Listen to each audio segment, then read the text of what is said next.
Class 8 Bihar board गणित की नई पुस्तक है जिसमें प्रश्नावली है 3.4। हमें इसमें टोटल 6 सवाल हल करने हैं। देखिए यहाँ पे प्रश्न क्रमांक पहला इसमें क्या है, बताइए कथन सत्य है या असत्य है। यहाँ पे स्टेटमेंट दिए गए हैं, आपको देखना है कौन सही है और कौन सा गलत है, ठीक है। और कारण हमें नहीं देना है यहाँ पे, ये आपको ध्यान रखना है, बस चयन कर लेना है, ठीक है।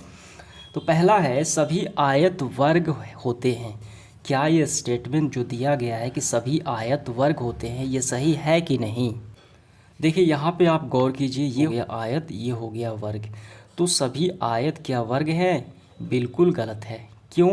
क्योंकि आयत में आमने सामने की भुजाएं बराबर हैं और वर्ग का गुण कहता है कि सभी भुजाएं बराबर होनी चाहिए, ठीक है। तो इसमें सम्मुख भुजा सिर्फ क्या है, बराबर हैं। लेकिन इसमें क्या है कि सभी भुजाएं भी बराबर है, सम्मुख भुजाएं भी बराबर है, ठीक है। और देखिए इसका अपोजिट अगर बोल दिया जाए क्या वर्ग आयत है, तो बिल्कुल सही हो जाएगा। लेकिन आयत को वर्ग बोल देना ये गलत हो जाएगा, ठीक है। देखिए यहाँ पे स्पष्ट कहा गया है कि वर्ग जो है समांतर चतुर्भुज भी हो सकता है, समचतुर्भुज भी हो सकता है, और वर्ग आयत के भी गुण ये धारण करता है। क्यों? कि आयत का गुण कहता है कि आमने सामने की भुजाएं देखिए बराबर भी है, और एक समकोण भी होता है प्रत्येक भुजा, तो इसका भी समकोण होता है 90 अंश का, ठीक है। लेकिन आयत को वर्ग बोल देना ये सरासर गलत हो जाएगा। समझ में आ गया? क्योंकि आयत का गुण कहता है कि आमने सामने की, ठीक है। और इसको वर्ग बोल दें तो वर्ग का गुण क्या है कि सभी भुजाएं, ठीक। तो इसका मतलब स्टेटमेंट गलत हो गया। तो ये हमारा क्या है, असत्य होगा। असत्य है यानी गलत है, ठीक है। सभी आयत वर्ग होते हैं, ये गलत है। लेकिन सभी वर्ग आयत हो सकते हैं, ये सही हो जाएगा। देखिए बी नंबर, सभी समचतुर्भुज, सम मतलब बराबर, चतुर्भुज मतलब 4 भुजाएं, समांतर चतुर्भुज होते हैं। क्या ये सही है? बिल्कुल सही है, सत्य है। कैसे सत्य है वो भी आप समझ लीजिए।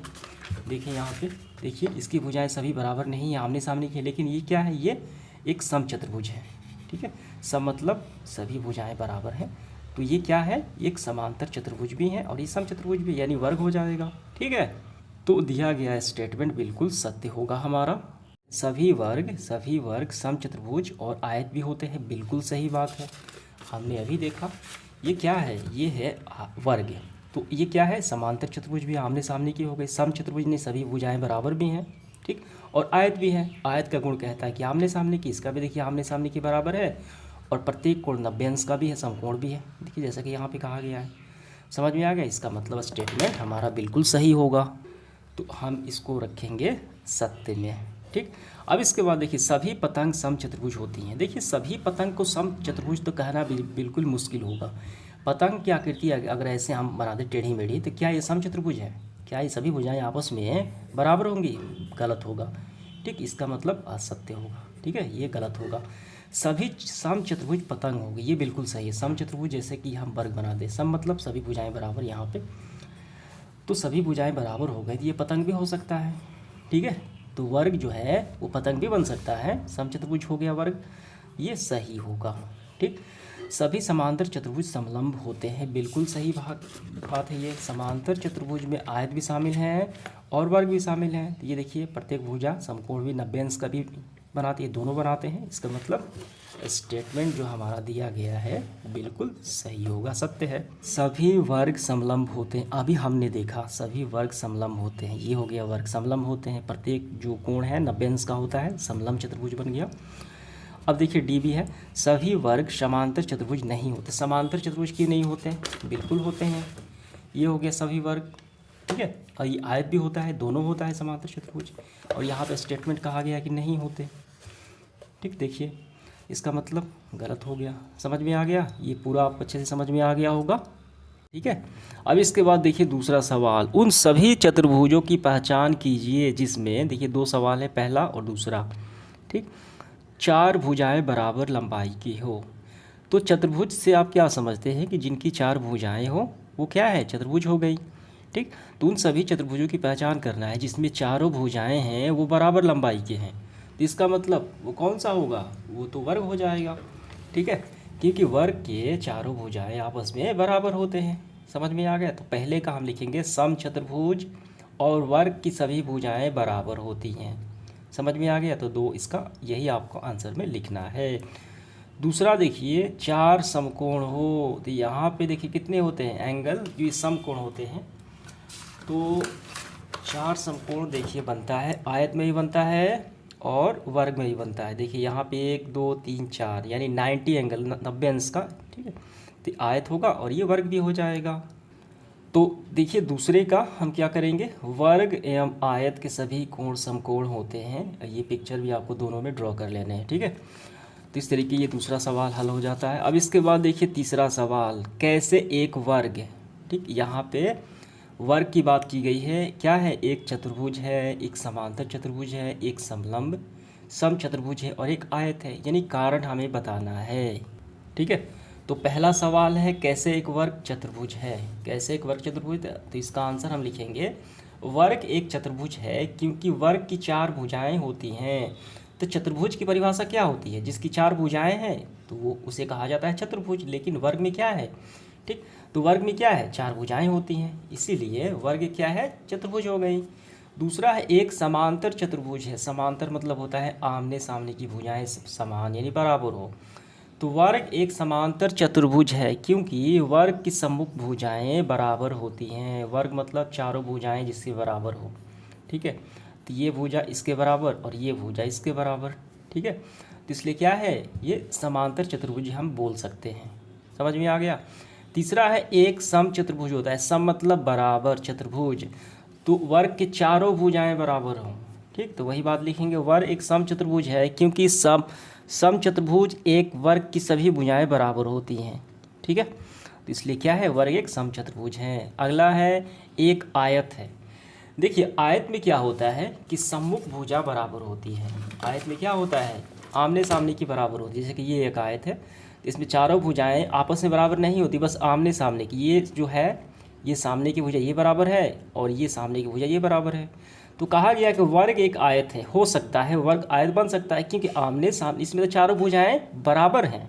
तो हम इसको ऐसे भी बोल सकते हैं कि आमने सामने की भुजाएं भी बराबर हो गई, ठीक है। यानी एस आर बराबर पी क्यू और एस वी बराबर आर क्यू, ठीक है। ये बराबर है इसके और ये बराबर है इसके, ठीक। ये हम बोल सकते हैं। देखिए समांतर चतुर्भुज, समचतुर्भुज तथा आयत सभी के गुण होते हैं किस में, एक वर्ग में, स्क्वायर में, ठीक है। तो हम क्या लिखेंगे, तो हम लिखेंगे वर्ग एक आयत होती है क्योंकि वर्ग की सम्मुख भुजाएं बराबर होती हैं तथा सभी कोण समकोण होते हैं। यानी आयत की तरह भी इसमें भी सभी कोण क्या होते हैं, समकोण होते हैं। यहाँ पे देखिए 90 अंश का बन रहा है। तो इस तरीके से हमारा ये प्रश्न जो है, प्रश्न क्रमांक तीसरा समाप्त हो जाता है। समझ में आ गया ये चारों सवाल आपको। देखिए अगला सवाल है चौथा, एक चतुर्भुज का नाम बताइए जिसके विकर्ण जो है एक दूसरे को समद्विभाजित करते हैं, एक दूसरे को लंब समद्विभाजित हो, बराबर हो। तो कौन सा वो चतुर्भुज है। तो पहला देखिए एक दूसरे को समद्विभाजित करते हैं, तो हम क्या लिखेंगे, तो हम लिखेंगे समांतर चतुर्भुज में ऐसा संभव है, ठीक है। जिसमें समांतर चतुर्भुज में देखिए सम चतुर्भुज यानी सभी भुजाएं बराबर हो गई, वर्ग, ठीक है। तो वर्ग क्या है, एक सम चतुर्भुज भी है और वर्ग एक समांतर चतुर्भुज भी है, आयत, ठीक।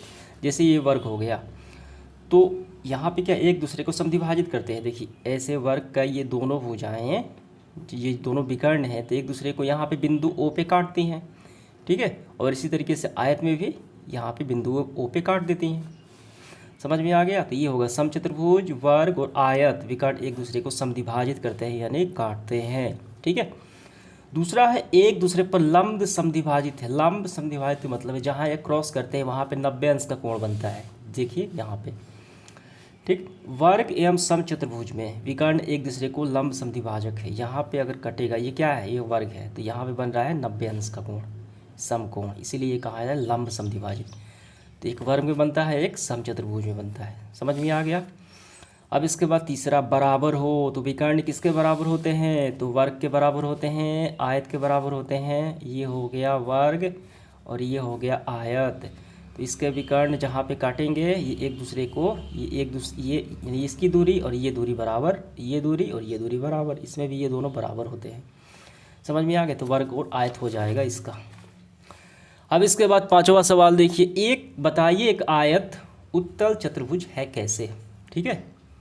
देखिए पिछले प्रश्नावली में हमने पढ़ा है उत्तल बहुभुज और अवतल बहुभुज। तो उत्तल में मैंने आपको, यानी अवतल में यहाँ पे उत्तल है, तो उत्तल में मैंने आपको क्या बताया है, जिस आकृति के शीर्ष बाहर हो, ठीक है, जैसे कि ये हो गया वर्ग, ये हो गया आयत, जिसका शीर्ष बाहर हो, ठीक, और इसके विकर्ण अंदर एक दूसरे को काटते हों, अंदर काटना चाहिए, और भीतर 180 से कम कोण बन रहा हो, यहाँ पर भी 90, यहाँ पर भी 90, ठीक है। तो ये हो गया उत्तल। अवतल मैंने क्या बताया? अवतल बताया कि जिसका शीर्ष अंदर हो और विकर्ण बाहर हो। देखिए विकर्ण हो गया बाहर और शीर्ष हो गया अंदर, और ये देखिए कितना कोण बन रहा है, तो सीधी रेखा पे 180, लेकिन ये सीधी रेखा नहीं है, यहाँ पे देखिए थोड़ा सा बढ़ा है ये वाला पार्ट, और ये वाला पार्ट 180 से ज़्यादा है, तो ये हो गया अवतल। तो अवतल की बात नहीं हो रही, यहाँ पे उत्तल की बात हो रही है। तो आयत क्या है? उत्तल बहुत चतुर्भुज। क्यों? क्योंकि इसका शीर्ष भी बाहर है, विकर्ण अंदर काटते हैं, और कोण जो बन रहा है एंगल वो 90 से कम है, यानी 180 से कम है, 90 हो रहा है, ठीक है। इसलिए वर्ग भी हो जाएगा, वर्ग भी और आयत भी। समझ में आ गया? तो इसका आंसर हम कैसे लिखेंगे? देखिए इसका उत्तर करेंगे, आयत एक उत्तल चतुर्भुज है क्योंकि इसके शीर्ष बाहर है, ठीक है, तथा विकर्ण चतुर्भुज के अंदर बाइसेक्ट कर रहे हैं, काट रहे हैं, और एक कोण 180 से कम भी है, 90 अंश का है, समकोण है, अतः आयत उत्तल चतुर्भुज है। समझ में आ गया? तो ये बातें आपको लिख लेनी है और पिक्चर बना लेना है। अब इसके बाद देखिए आखिरी सवाल इस सेशन का 6 नंबर, प्रश्न क्रमांक 6, आखिरी सवाल। ABC एक समकोण त्रिभुज है। कहाँ है? ABC क्या है? समकोण है, यानी यहाँ पे 90 अंश का बन रहा है, ठीक है, और O समकोण से एक सम्मुख भुजा मध्य बिंदु है। ये क्या है? मध्य बिंदु है। बताइए कैसे O ABC के समान दूरी पर स्थित है। O जो है ABC के समान दूरी पर यहाँ पे स्थित है, ठीक है, और बिंदुओं से चिन्हित अतिरिक्त भुजाएं आपकी सहायता के लिए खींची गई हैं। ये सारे आपकी सहायता के लिए खींची गई हैं। समझ में आ गया? तो यहाँ पे आपको समझना है ध्यान से। देखिए इसका आंसर हम ऐसे करेंगे, यहाँ दो समकोण त्रिभुज है, कौन? ABC, यहाँ पे 90 अंश है, और एक दूसरा है ADC, ये रहा, यहाँ पर भी ये दोनों बन रहे हैं समकोण त्रिभुज, ठीक। ये दोनों मिलके क्या बनाते हैं? एक आयत बनाते हैं ये दोनों मिलके, और जिनमें O विकर्ण है, ठीक है, ये क्या है? O विकर्ण का समद्विभाजक बिंदु है ये O, ठीक, क्योंकि AC और DC विकर्ण है, क्योंकि ये हो गया AC और DC क्या है? विकर्ण है, और एक दूसरे को समद्विभाजित करते हैं, यानी काटते हैं बिंदु O पर, अतः O बिंदु ABCD के समान दूरी पर स्थित है। इसलिए क्या है? एक दूसरे को समद्विभाजित करते हैं तो इनकी ये दोनों विकर्ण भी बराबर हो गए, इसका मतलब ये दोनों समान दूरी पर स्थित हो गया। समझ में आ गया? तो इस तरीके से आपको आंसर कर लेना है, ठीक है। तो समाप्त होता है आज का सेशन। धन्यवाद।